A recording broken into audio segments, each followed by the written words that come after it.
We have to recite Metta Sutta. Open your book, page 101.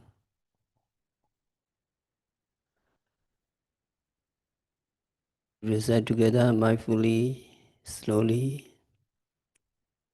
Yasa nubhavato yekha nevada sindi visanam yami jeva nuyojanta Rataindiwa matandita Sukha suvati sautoja Pabangenjina pasati Eva madi gunubetam Paretam tampanamahe Karaniya Metta Kusalena Yanda Santa Bada Visameja Saka Ujuja Sujuja Suajaja Samudu Anatimani Santo Sakoja Subaraja Abhagejoja Sanlohugavodi Santendriyoja Nibegoja Abhagavagule Sananugedo Kodamajare Genji Yena Vinyupare Ubhavadeyo Sugino Akemino Hondu Savasata Bhavantu Sugidata Yeke Jivana Buddhati Tasawata Varavanavasesa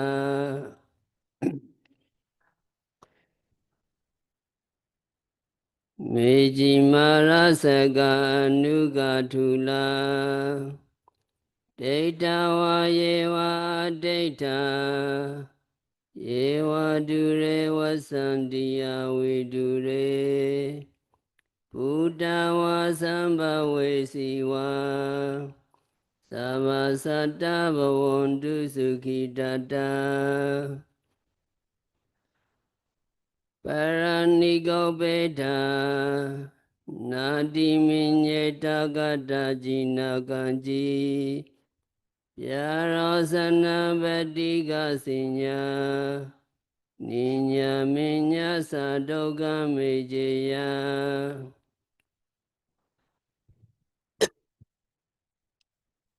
Mayusa Eka Bodha Manurake Evam Visava Buddhesu Vanasambhavaye Abharimanam Jasava Lokasami Vanasambhavaye Abharimanam Oda Doja Diriyinja Asambhata Viramasabhata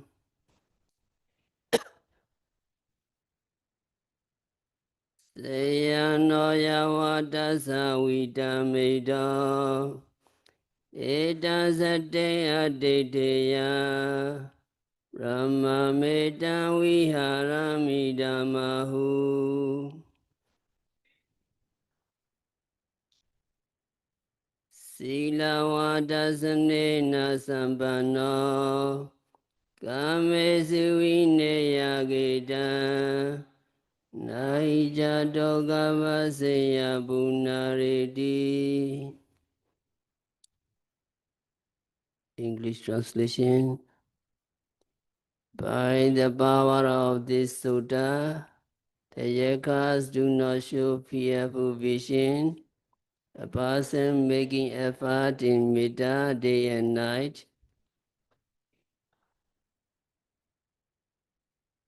he does not have bad dreams. Let us recite this protective sutta, which is endowed with these qualities and others as well. One who is skilled in is good.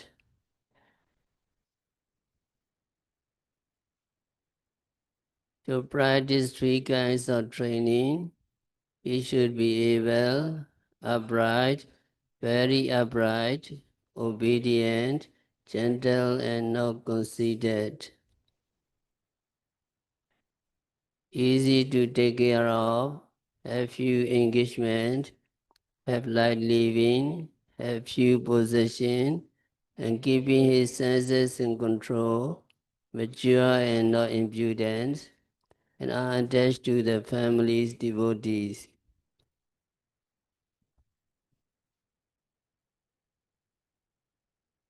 Be censured by the wise. May all beings be happy and safe. May they have a happy heart, high spirit.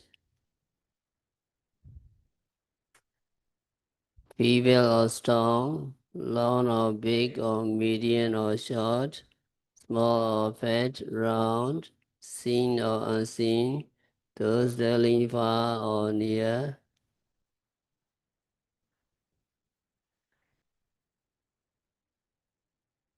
Exception be happy.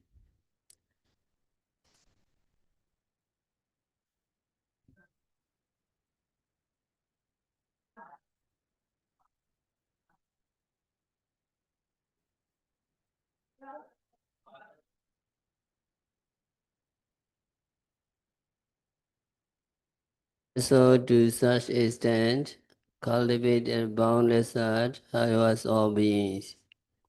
Let the thoughts of boundless love pervade the whole world, below and across.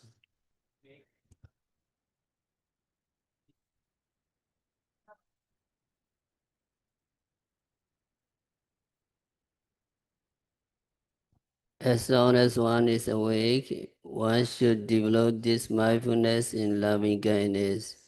This is a noble living honor here.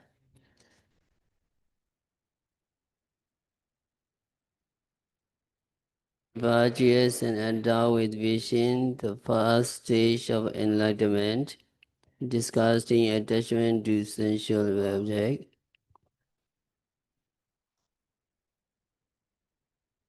This Metta Sutta is on universal love. It is often called Karaniya Metta Sutta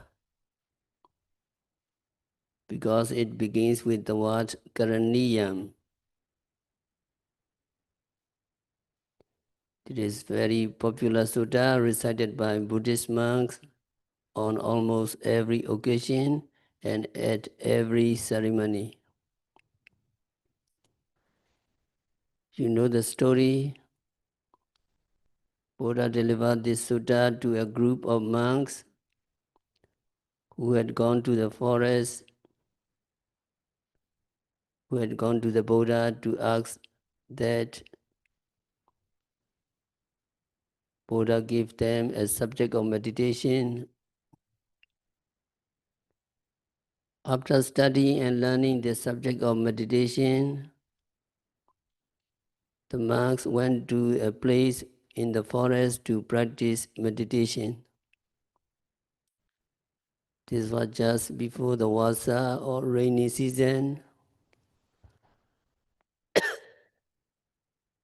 and there were spirits, deities in the forest, mostly Roka Deva, tree spirits. While the monks were living there, the tree spirits had to get down from their trees and live on the earth with their families, so they were miserable. They were hoping that the monks would leave in a few days, but after some days there was no sign of the monks leaving the place. Because the three deities were so miserable living on the earth, they began to show fearsome, dreadful vision to the monks in order to frighten them into being driven away from the forest. In addition to these dreadful vision, The three deities also produce unpleasant odors.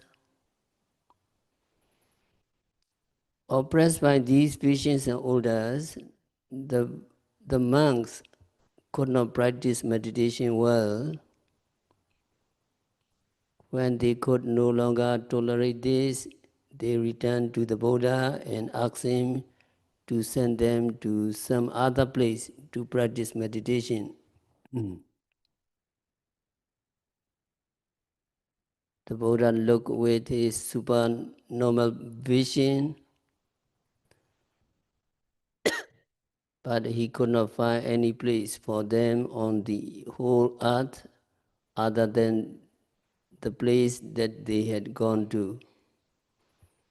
So Buddha said to them, Bhikkhus, there is not a single place other than this for you, so you must go back to that place.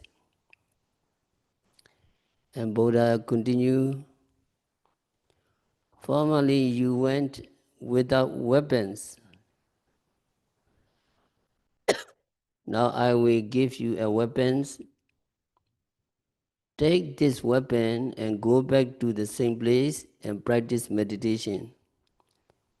This is the only place for you to practice. So the weapons the Buddha gave them was the teaching of universal love, Metta. After the Buddha had taught this sutta to them, and they had learned how to practice loving kindness meditation, and they went back to the forest. In the forest, they practiced Metta Bhavana,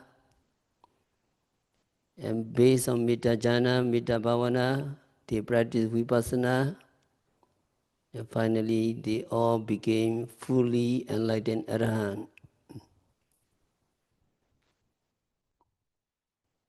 So this sutta is very powerful if you want to dwell penetrating the state of calm, nibbana.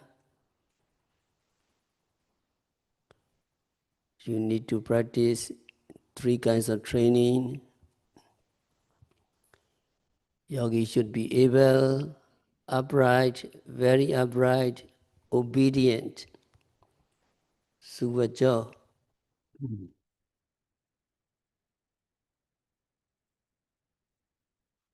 Yogi is obedient or yogi is in readiness to comply.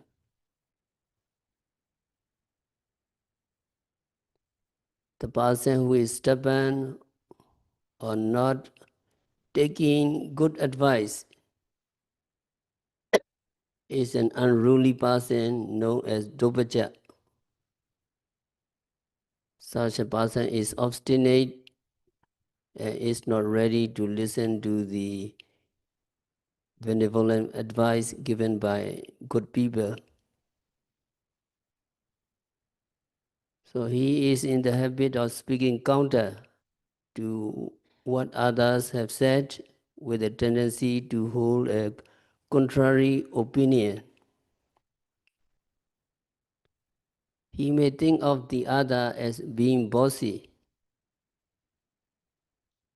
When he is admonished by his teacher or good friends, he behaves or reacts badly.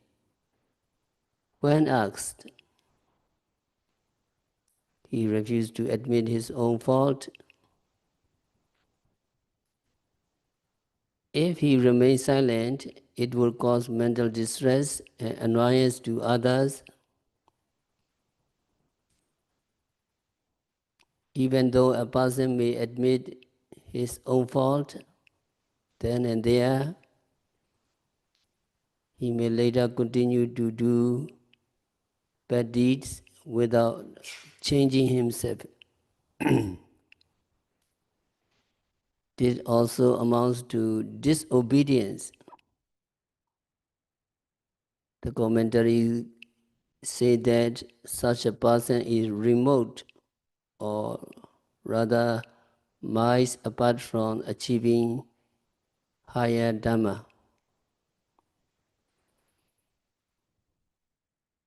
A meditator who is obedient, who is ready to abide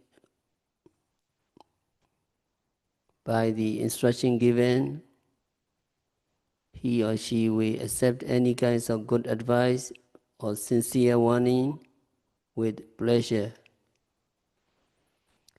He will also reform himself. Commentary said that such a person is close to attainment of special Dhamma. Now all yogis are practicing very sincerely, who comply with the instruction,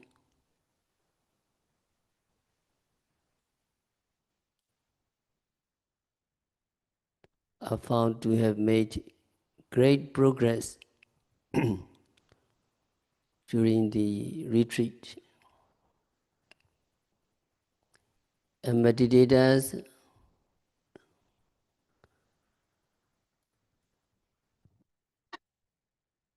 a person who is inclined to disobey due admonition given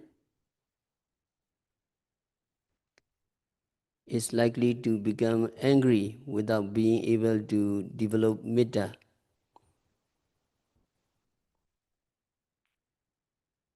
Being predominated by an offensive feeling against the other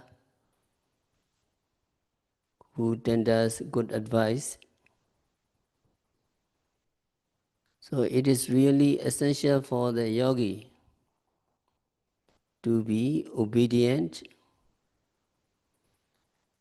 If properly reflected, what others have said with the best of motives is for our own benefits. For instance, a person whose face is stained with dirt will be loving if he goes to a public ceremony. If another person, another friend who has seen him with dirt on his face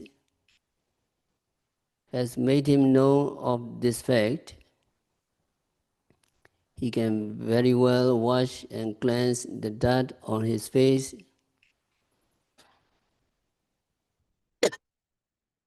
If he goes to the function, after cleaning the dirt on his face, he will escape ridicule. If any shortcomings of a person is pointed out by the other,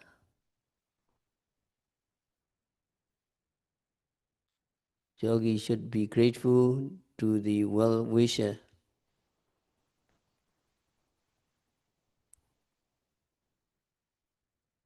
So we should gladly correct our own fault or mistake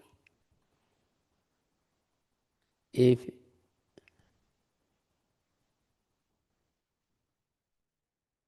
other people say in a good manner. You know, Venerable Rahula, when he was 7 years old, piled up amounts of sand and even prayed earnestly that, may I receive admonition many a time, or as much as there were grains in the heap of sand. So it is very important for a yogi who is practicing Metta Bhavana or Vipassana meditation or any kinds of meditation to become an obedient meditator. Muddu. Yogi should be gentle. However, it is not permissible for a monk under the rules of discipline to speak or to offer things or to do any act to please oneself with the male and female benefactors, to earn their reverence in a gentle manner. Nevertheless, it matters not contrary to the rules and regulations for the monk. It would be proper for a monk to speak and deal with his benefactors gently and amiably. However, more important is to behave in an agreeable manner without being blunt and indolent in the practice of vipassana meditation and metta bhavana meditation.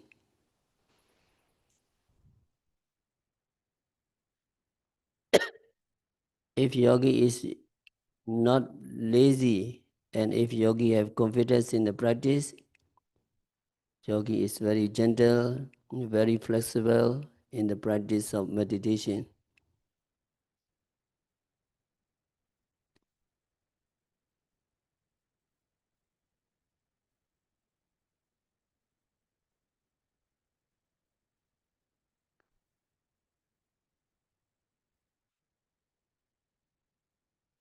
Muddu anati mani, yogi should not be conceited and arrogant. A monk or meditator should not be proud, relying upon his or her lineage and the attributes of his knowledge and achievement in the field of practice and learning and of the nobility of his or her group.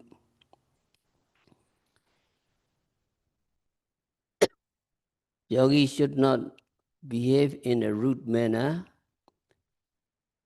and underestimate others with arrogance. If he slights others, taking pride in himself, it will be difficult for him to successfully develop genuine metta, loving kindness, and vipassana progress. Some are lacking in respect to others who are worthy of respect simply on the ground that they belong to a different group. It will be hard for him to nurse a feeling of genuine loving kindness. Looking at it from the viewpoints of mundane affairs,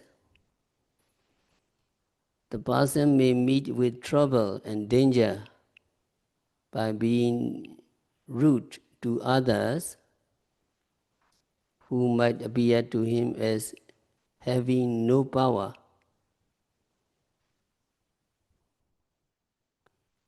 This person or that person is not have no power, so powerful person became rude. So that kind of manner is very bad.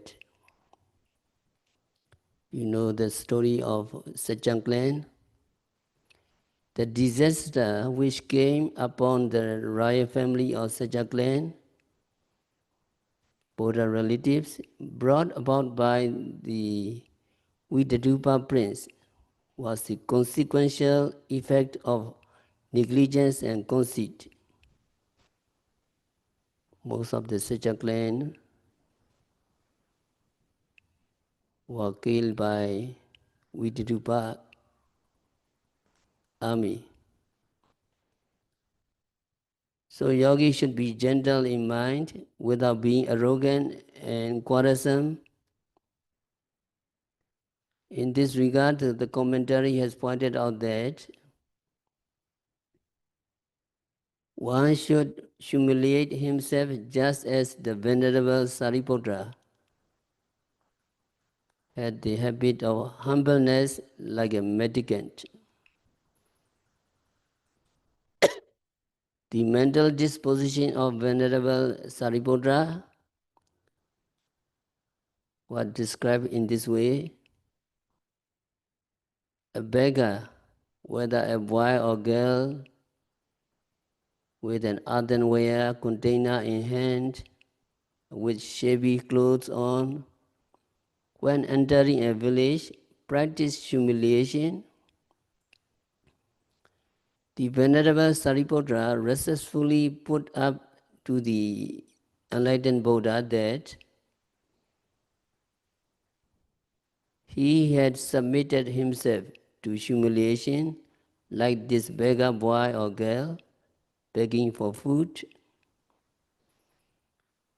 This is really wonderful, considering the fact that Venerable Sariputta, though born of high caste Brahmin, had come to that low level.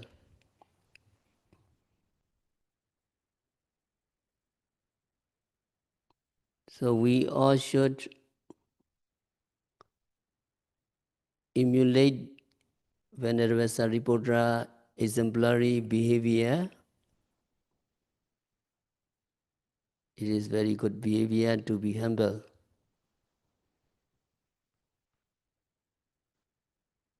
Another quality is santosako. Yogi should be easily contented. To be contented means to be satisfied with what is available, to be satisfied with what can be obtained within one's own ability, to be satisfied with what is suitable or proper. These are the three kinds of contentment, santosako. If it is multiplied with four kinds of requisites, for a monk, it will come to 12 contentment. So yogi should be contented in the light of these 12 qualities of contentment.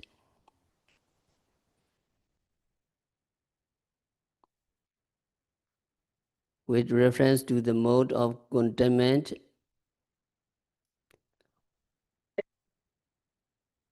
a monk or meditator should content himself with the four kinds of necessary things,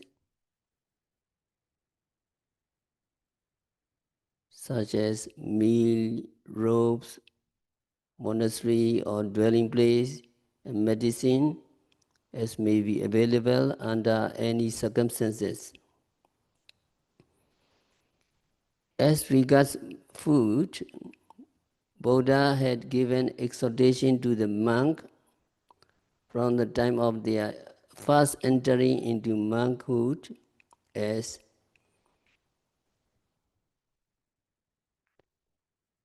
Pendiya Lopa Bhojana Nisaya Pabija Tathate Yawa Jivo Usaho Karaniya.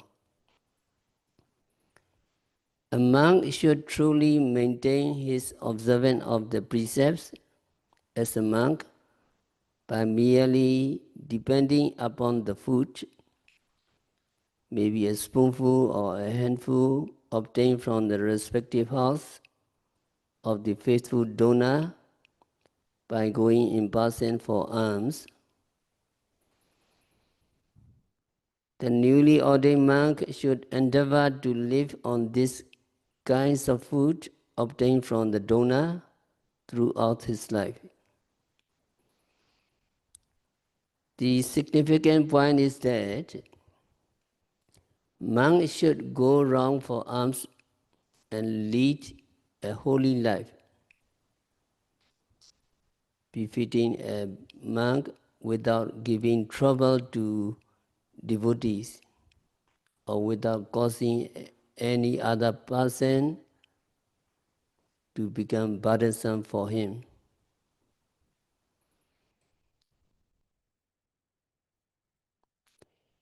it would be a very heavy responsibility on the part of benefactors or donor if he or she were to cook meals and serve the monk every day. Nobody will have any trouble if the monk can obtain food by going rounds for alms to the houses from where he can receive food and other eatables as may be, willingly and generously offered by the benefactors. It is for the monk to be contented with whatever is available. It may be dukkata, a breach of Sikhiya conduct,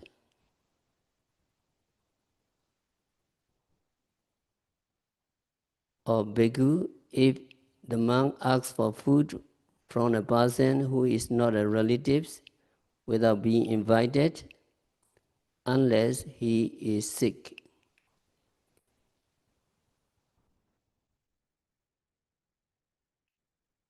So it will amount to committing an offense of pachitya if, for instance, a monk receives cash for food or asks for delicious butter rice,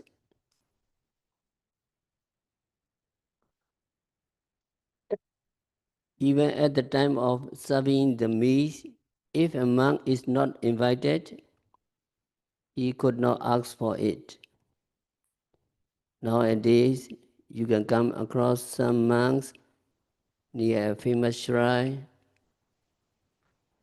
asking for cash to be donated to them. These are a few instances where breach of conduct of monk is involved. Some people might offer cash to monks. Every time the monk handles the cash that is offered, it will amount to committing niskiya pachitya offense of monk. Such a faulty conduct is harmful to the sasana, the teaching of the Buddha. This misconduct, according to the rules of Vinaya, and its degrading effect of the name of the good image of the noble teaching, are due to discontentment. It will be of advantage to a monk if there is discontentment. He will be free from fault, and this will be in the interest of the sasana, the teaching of the Buddha. So all good and noble monks should be contented with whatever is available for their daily consumption of food.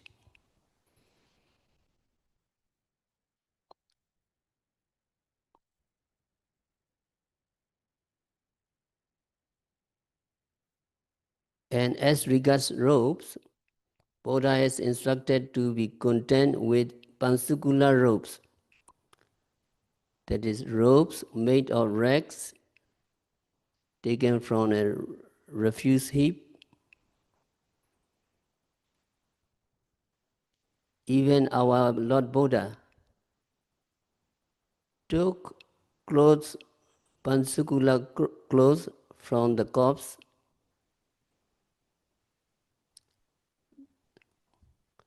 many worms within the clothes, and Buddha gently removed the worms and properly washed, and he used this pansukula rope. Very amazing. Permission has been granted to wear robes donated by the donor or benefactors of their own accord and out of generosity. As such, a monk should remain in contentment with any kinds of robes which he can receive in accordance with the rules of discipline. If monks seek for any other kinds of robes, contrary to the monk's conduct, that monk is considered to have committed an offense. In respect of lodging and bed, Buddha has instructed the monk to stay at the foot or under the shade of the tree or reside in the building offered by devotees. To remain in contentment is essential.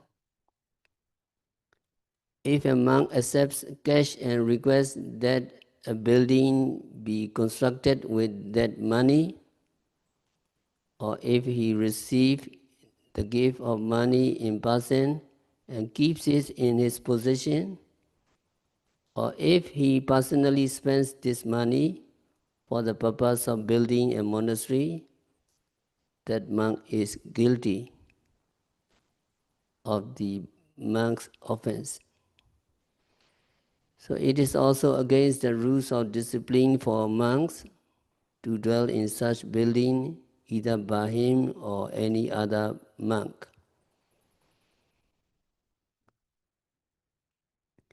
Next, insofar as medicine or drugs are concerned, Buddha had laid down instruction for monks to take urine of cattle as medicine, called putimodda.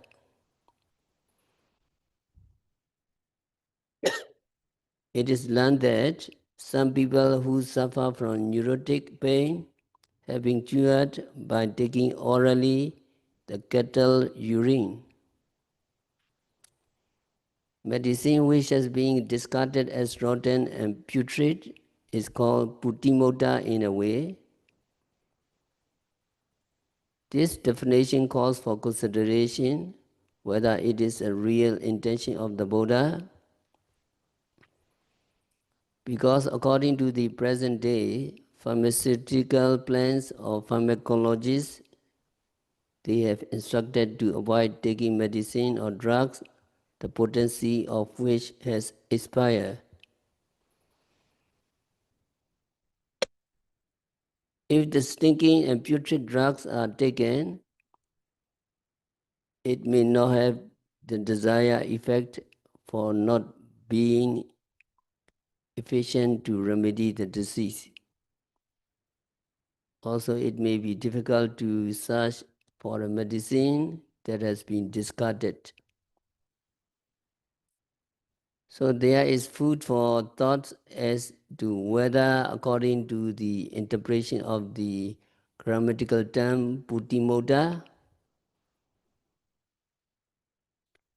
it will fall in line with what is really intended to mean by the Buddha himself.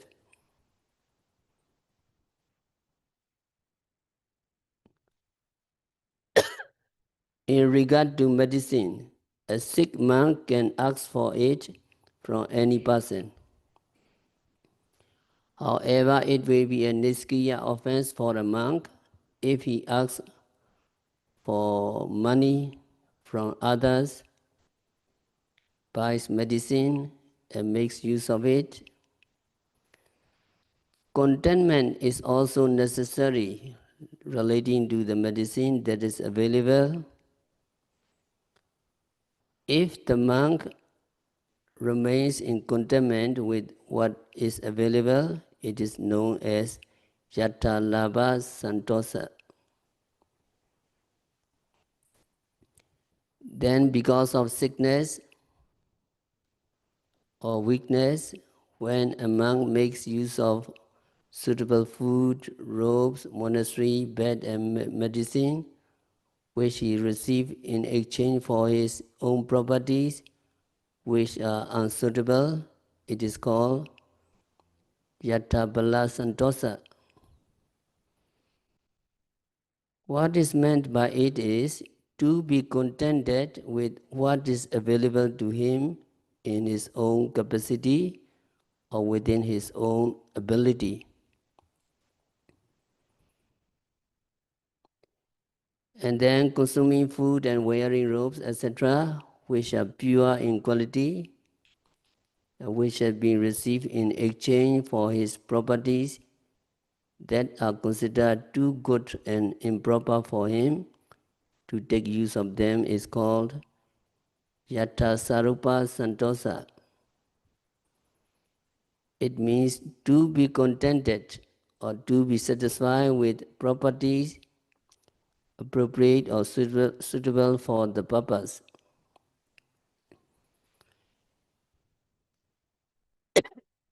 In brief, monks should have entire satisfaction with the three kinds of contentment, and more broadly speaking, with the 12 kinds of contentment. Otherwise, monk can be guilty as stated.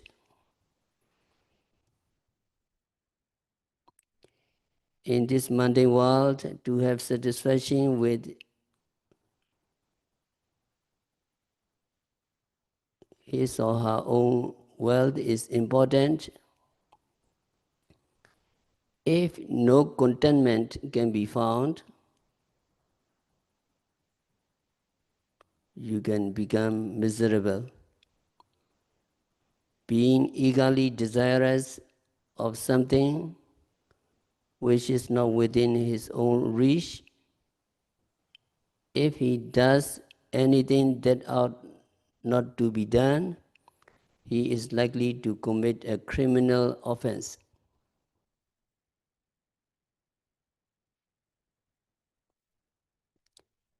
If he yearns for a thing which is not obtainable, extreme misery will befall him. If the head of the household is not satisfied with the meals cooked and served at his own home, he can be quarrelsome with his wife, and that he may pick up a quarrel on that reason, which will thereby cause misery to him. You see, in our present days, there are numbers of billionaires who have become miserable for not being contented with what they own and possess.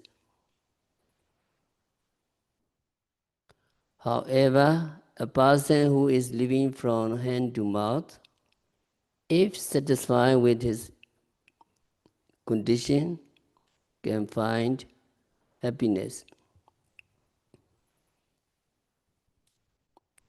That is the reason why Buddha has preached Santosako, Santoti, Santoti Paramandana. Contentment is the best and noblest properties.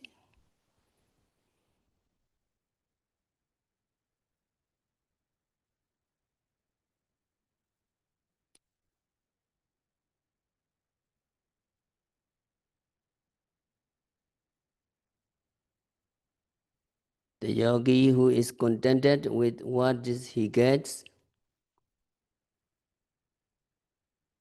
the yogi who is contented with what he has, the yogi who is contented with what occurs, it is Santosako, contented person. The person who is not contented with what he gets would either endeavor with anxiety to look for what he wants, and he feel unhappy and angry when he could not find what he wants. And he look for more when he found what he wants, etc. This type of meditators is far from having metta or vipassana progress. For a monk or meditators who is contented with whatever he gets, As he or she has peace of mind, being without unhappiness and anger, regarding not finding what he wants, he or she has suitable condition for metta to occur to him or her. So this quality is taught as a basic practice for metta meditation. Dividing the phrase in three parts as Sakka, Santa, and Sama. The commentary took their meanings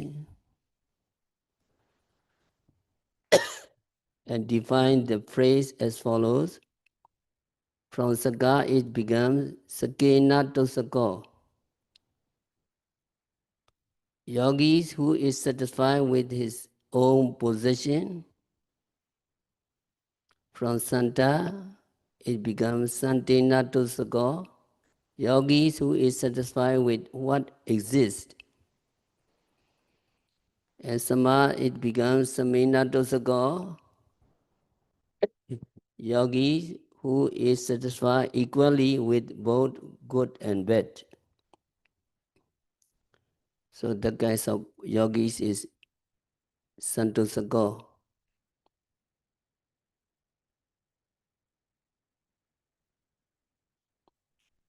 Can you follow me? Yogis who is satisfied with his own possession. Yogis who is satisfied with his own possession. So that is the first meaning, Sakina to Sako, Santo Sako. You are satisfied with your own possession. Another one is Santina to Sako, that is yogi who is satisfied with what exists. So present object you satisfy. Can you follow me? Yogi who is satisfied with what exists. Yogi who is satisfied with what exists. So that is Santina Sadako. Another one is Samina Tusako, yogi who is satisfied equally with both good and bad. Can you follow me? Yogis who is satisfied equally with both the good and bad. Yogi who is satisfied equally with both the good and bad.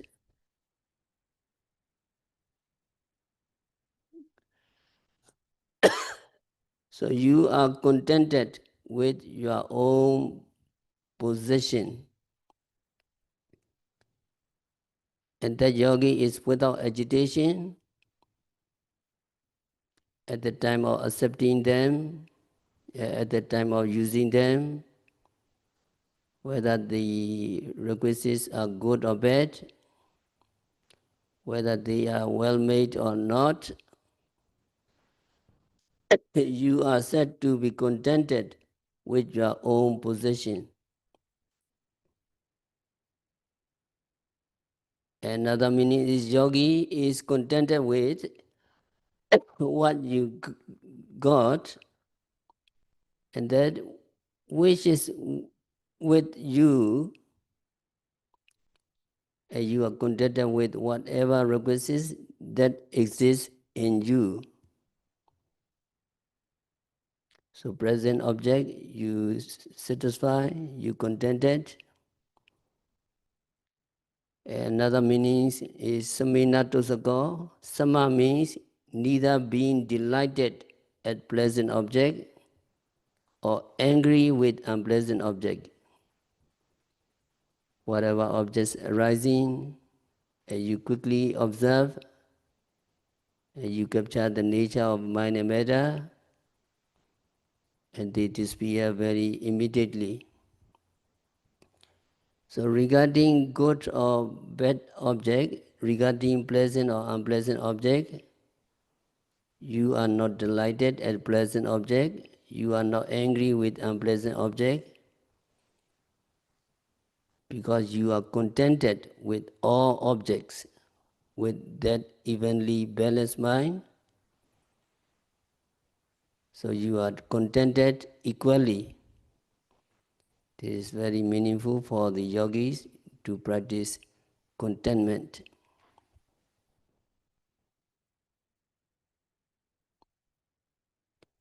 Can you follow me? Yogis who is contented with all pleasant or unpleasant object, with that evenly balanced mind. Yogis who is contented with all pleasant or unpleasant object, with that evenly balanced mind.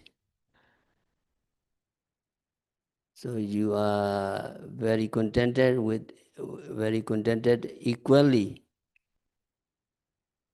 with regard to pleasant and unpleasant object.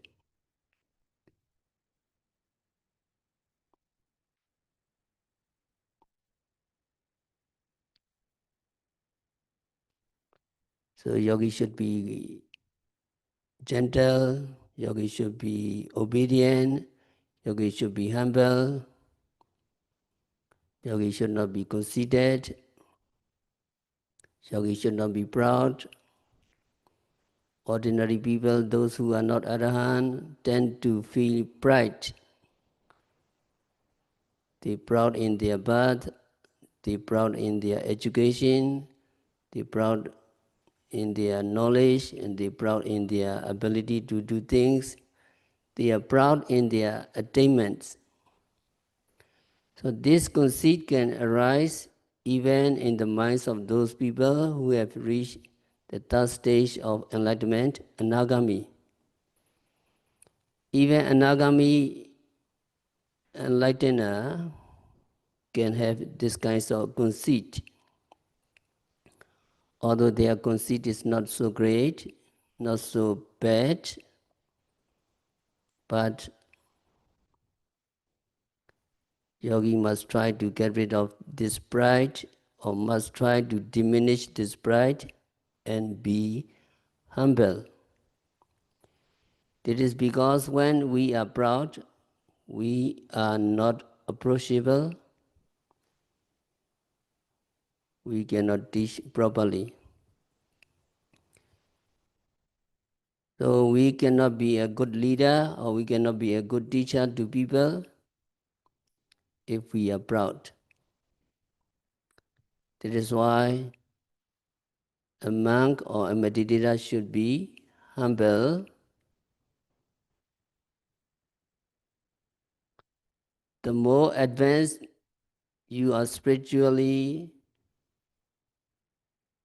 the more humble you become. The most advanced disciple at the time of Buddha was the Venerable Sariputra, the first chief disciple, second only to the Buddha. However, Venerable Sariputra was very humble. At one time he put on the lower robe not very properly. One of the edge of lower robe was hanging down. At the moment, a 7 years old novice who had been ordained on that very day pointed to the robe and told the Venerable Sariputra that the robe is not properly put on. Then the Venerable Sariputra looked at his robe and saw that the novice was right. So he moved to the side and adjusted the robe properly. Then Sariputra folded his lens to the 7 years old novice and asked, "Teacher, is it proper now?" He asked. So this showed that how humble the Venerable Sariputra was. That is why all the monks like Venerable Sariputra. A monk or a meditator should be humble like the Venerable Sariputra. And a meditator should be contented. Contentment here means that a monk should feel satisfaction with what he has. A monk should not want these things or that things, because monks actually are supported by lay people, devotees. They must be contented. They must be satisfied with what they have. If monks want many things, they will have to ask the lay people to give them these things. I want another robe. I want a new bowl. That would be something like harassment for donor or lay people. So contentment is a very good quality to be developed both by monks and by meditators. When you have contentment, you have happiness. So because of this, Buddha said, Santoti Paramandana, contentment is the best of wealth, the best of riches.